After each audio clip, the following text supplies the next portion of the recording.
What's going on, guys? Noah Brewer here, and I am here with Jonathan Zamora, one of my good friends. We've been friends for a long ass time, probably about 2 years now. Yeah. And he is here because he just recently made one of his clients about 60 grand in the past 2 weeks using only email marketing. So I thought it would be pretty valuable to bring him on the channel and hear kind of like his perspective, what he's doing.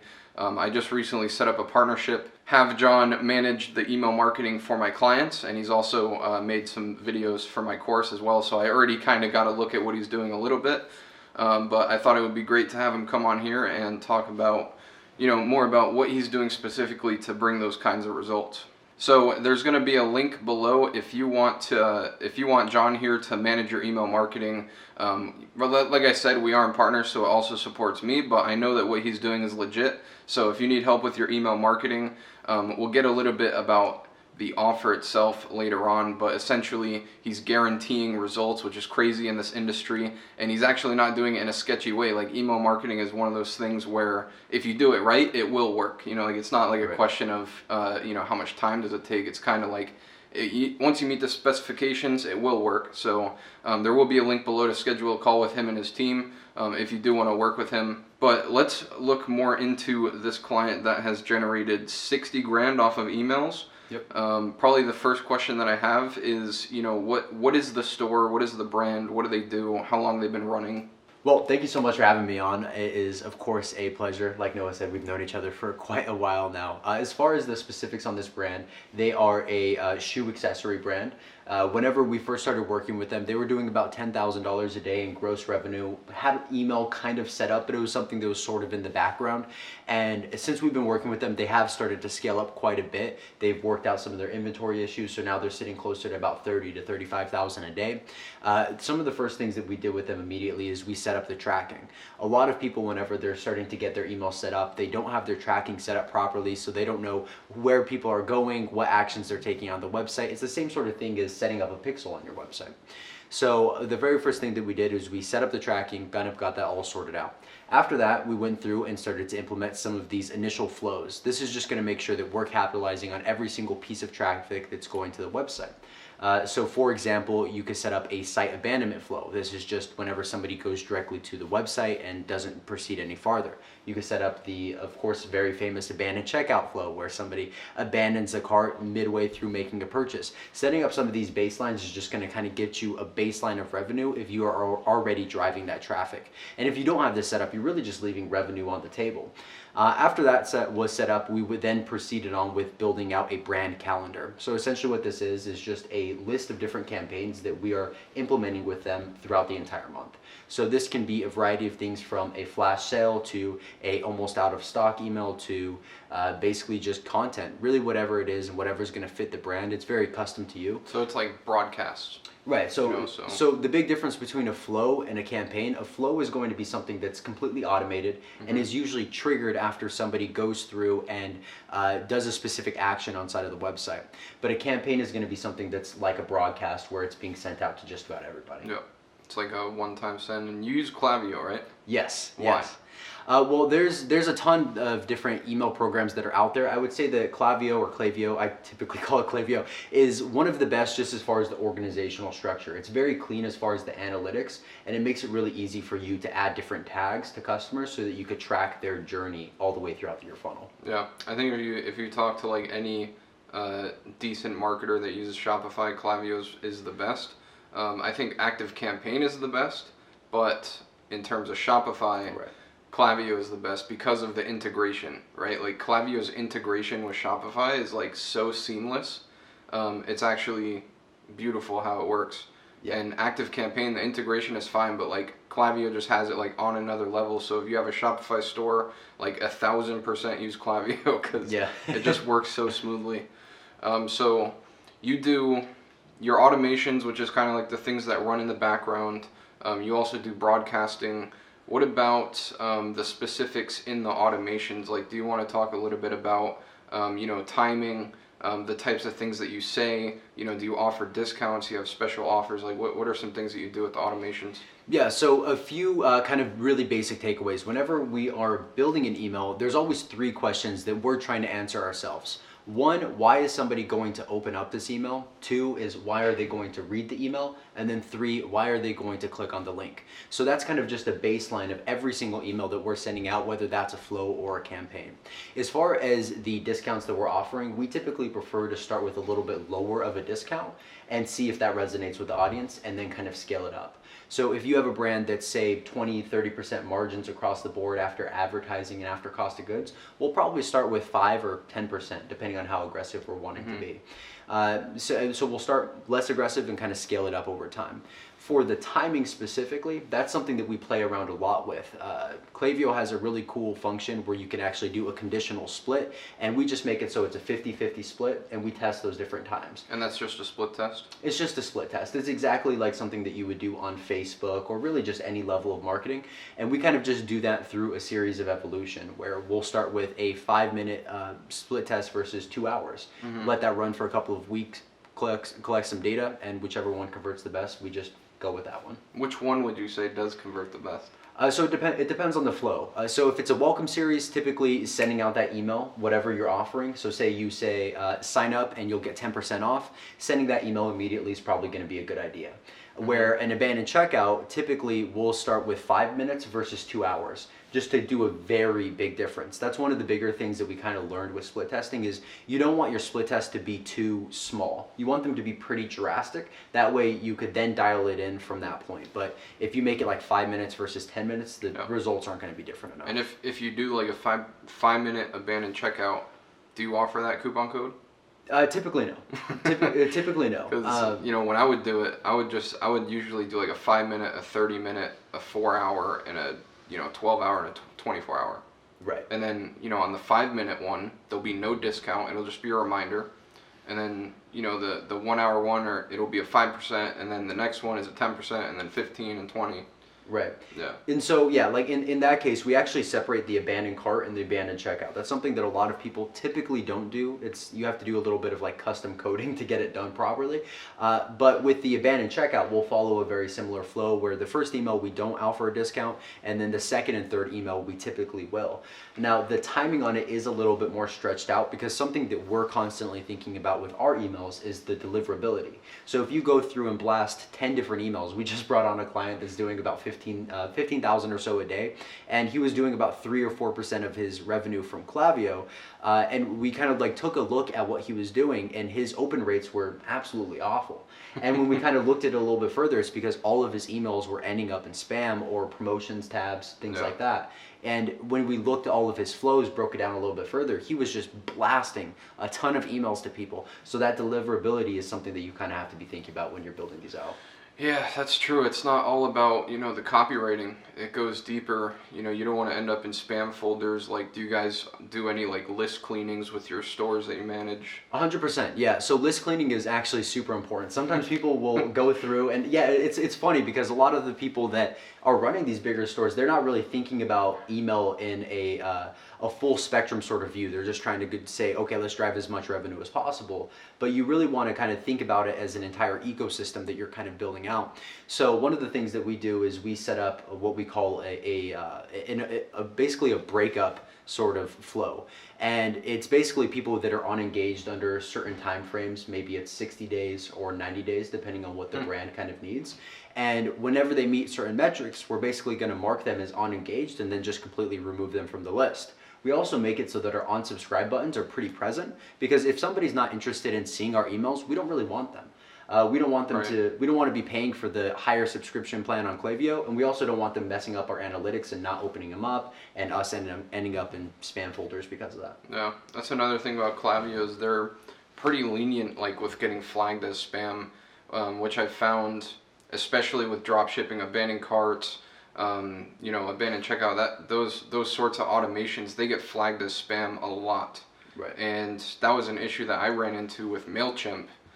Which is another like email marketing software, which is like if you got, a 3% spam email rate or something like that, they would just instantly ban your account. Yeah. And Klaviyo I found was a lot more lenient, especially with Shopify stores, for getting marked as spam, and also somehow at the same time their servers are really good at getting like in the primary inbox. Right. You know, so it's like somehow they found a perfect balance to be like good for us and also good for the consumer, because you know it's, you know, they don't allow spam, but like if one of your emails accidentally comes off in a certain way, they're pretty lenient. Like they're not going to ban you overnight. So Klaviyo is just like all around really good. Yeah. They really are. They're definitely the best in the industry. But sure. I mean, let's say somebody's watching this and they have, you know, like I don't know, they're doing 1-2K a day, and you know maybe they're not going to get 40% of their revenue from email. But let's say they don't have anything set up at all. You know, what's most important? Like, what in order would you set up first, and you know, kind of give some actionable stuff right now? So number one, the very first thing I would do is set up all of your automations.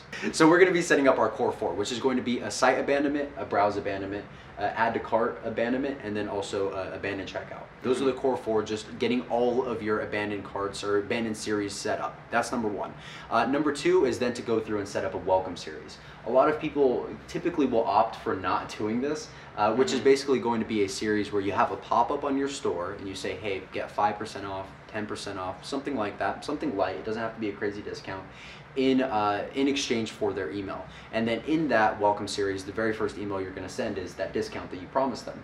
I would set that up immediately because it allows you to start collecting data on your audience, and it also allows you to have emails, which I think are probably one of the best assets that you can build up. Yeah. After those 2 are set up, then at that point, I would say you have a good 20 to 30% of your overall email ecosystem sort of set up. At that point, as you start to collect more emails, maybe you have 500, 1,000 emails, at that point you can start sending out some campaigns. You could really send out some just high revenue driving emails. They don't have to be anything crazy. It could be a 15% off flash sale where you just do a campaign, blast it off once a week, and that's about it. Yeah, and you can get returning customers from the welcome series, which we can talk about the welcome series for a minute, because in my experience for drop shipping stores, doing the whole pop-up thing is a terrible idea. I know that you work primarily with brands, so it's a little bit different. Like if you go on any brand, you know, Fashion Nova, even Walmart, you know, there's going to be a pop-up. But anytime that I've ever done it with a drop shipping store, it always completely messes up the conversion rate. The discount will mess up our margins because obviously everybody's going to opt into it, right, because they get the 10% off. So people that were buying anyways are going to start buying they're gonna buy using the code even though they were gonna buy either way. Right. So I will personally say that if you're drop shipping, I would think twice before doing a pop-up. But you can definitely integrate into the bottom of your product page or the foot of your website. Like what other ways?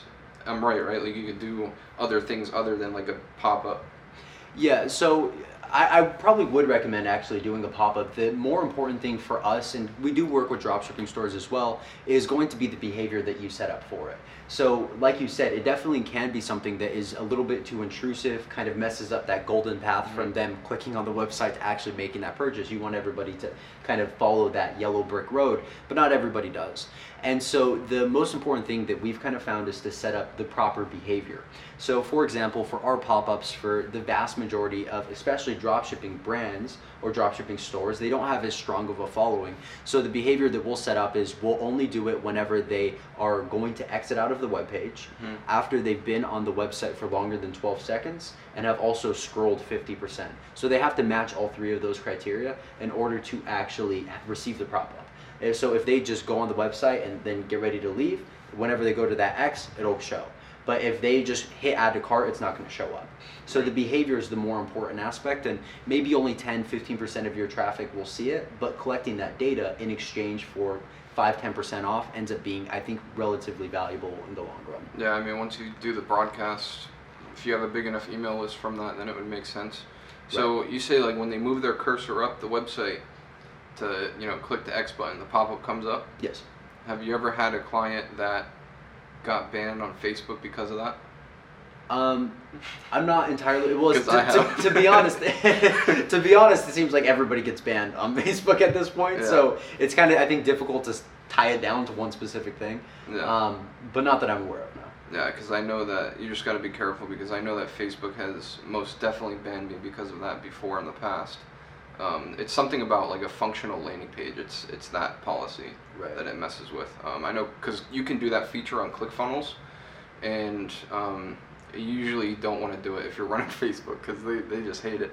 Yeah. So first thing that you're probably going to want to do is set up the core 4. Yep. Set up some sort of welcome to like collect leads, to collect emails. Yes. And then once you have that going, you can't really do much, right? Like, you just kind of let it run in the background. Your customers will get your discount. And then kind of as you're collecting more leads, you set up your broadcasting, right? Like your campaigns to do, like what are a couple type of broadcasts that people can actually send out? Yeah, so I do kind of want to touch on what you just said. So as far as email marketing goes, it's not going to be your entire marketing strategy. Yeah. Typically, there's going to be, we kind of refer to it as seeds, spears, and nets. So a seed is going to be like content that you're placing over time. It's going to be something that kind of grows into an audience and will convert at some point, but you can't let that be your entire strategy. A spear is going to be something that's going to go out there and get the kill for you, which is like Facebook ads. Facebook ads. Yeah, Facebook ads is the spear. You know, it's going out there, right? Email marketing, text message marketing, retargeting, those are nets. That's kind of catching all of the stuff that's falling on the wayside that you could have converted, but you didn't for whatever reason. Mm-hmm. So email marketing is just a small portion, and it's definitely a good tool to have in the arsenal, but don't count on it as the entire thing. As far as the different types of broadcasts that you can send, there's a few different ones that we really prefer. One is going to be bestsellers. So what we'll do is we'll just have a very basic email. Klaviyo actually, another reason that I really prefer them is they have some of the best email templates that you could kind of just plug and play and get started with right away. So they have a bestsellers email template that you can use, and basically what we'll do is we'll just say, hey, 15% off, 24 hours only, and then just plug in 2 to 3 of our bestsellers. If you just have one product, then you would just do one product. Another really heavy hitter for us is going to be flash sales. So again, this could be 15% off, 24 hours only. And one of the things that we are constantly testing is the offer, right? Because sometimes you test 15% off and that doesn't work. Well, maybe next time you try buy one, get one free, or spend $75, get free shipping. Any type of offer that you could really put out there, you should try and just kind of see what's going to convert the best for you.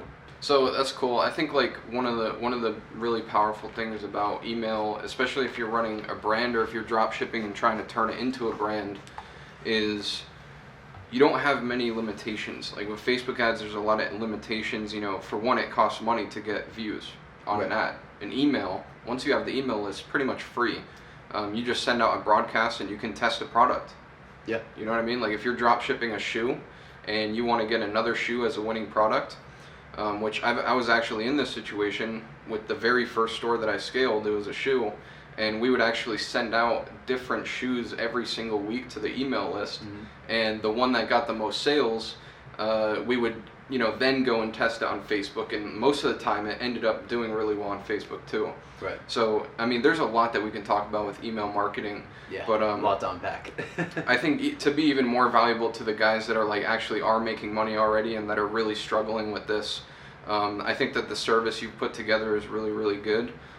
So all that I want you to say is like, what's the criteria? Like, what's the minimum to work with you? What kind of money are you charging to do that? You can go into that a little bit. Yeah, so right now we are taking on any dropshipping stores, brands that are doing over $20,000 a month. So you kind of mentioned earlier around like $1,000 a day. Yep. If you're doing over $20,000 a month in gross revenue, that's the types of stores that we're looking for. Again, it's a net. It's something that is useful as an additional marketing tool, but it can't be the entire thing. So if you're under that, we aren't going to be able to take you at this time, unfortunately. But as far as kind of what the overall process looks like, it's basically what I kind of outlined there. We're going to set up all of your flows. We're then going to set up all of your campaigns for the entire month, and then we're going to optimize those continuously. With each one of the brands that we're working with people that are anywhere from $20,000 a month up to $1 million a month. For the price ranges, we do kind of have it varying depending on the circumstances, how much revenue you're driving, and kind of how much we think that we're able to help you. Some guys, we feel pretty confident that we'll be able to get them to 20%. Other guys, that have really strong brands, we have them closer to 38%. So it's going to kind of range from there. The best way that you'd be able to kind of get in contact with me is we'll leave a link in the description for you to be able to book a call with me, and we'll kind of take a look at your circumstances, get a little bit better of an understanding of how we can help you, and then if we can kind of start talking about what the strategy would look like being implemented into your store. Yeah, and once you talk to John, if he feels like he can help you, you offer that 15% guarantee, yes. Right? So like if you do meet the criteria, you know, he's confident enough, and obviously I've seen his results so far, and I mean, without a question, he's going to be able to get you at least 15% of your revenue from email. So, you know, if you're doing 100K a month right now and you want to make an extra 15 grand at least, schedule a call, because he guarantees it, and I believe that if he fails to reach that 15% mark, we do it for free. You do a full refund, and we pay you $1,000. And you pay. Yeah. So yeah, basically what it is you know, if we feel that we can help you and we're going to bring you on, that's kind of why we do that call, to make sure that we can actually really provide you that value. If not, then we won't take you on as a client. You know, we'll kind of start the working relationship together, and we provide 15% of overall revenue from email in the first 30 days. And if we don't deliver on that, then we will pay you back your money, and then also pay you $1,000 for wasting your time. Yeah. It's pretty funny, but I think this was pretty fun, and whether or not you decide to schedule a call and whether or not you have a winner, you can implement this stuff, and once you do have a winner, you'll start making some extra money, and if you do have a winner now, you can start making some extra money just off of what John said. So I thought that this would be pretty valuable, and I think it ended up being pretty good and pretty fun as well. Yeah. I'll also leave a link to John's YouTube channel as well, because you've not really talked that much about email marketing on there, but you do have other videos that are also really valuable, and you guys know that I love bringing in unique perspectives, and I'm going to be doing this with a whole bunch of other people here soon as well, and just try to, you know, learn myself, because not only are you guys learning, but I'm also learning. Yeah, if you do email marketing, feel free to leave some comments, give some tips, because again, I read all the comments. John's probably going to read the comments. Yep. All the other viewers are probably going to read the comments, so I really love that you guys have been commenting and giving advice, or maybe criticizing what we're doing so that we can get better. But yeah, this is Noah Brewer, and I'm out. Peace.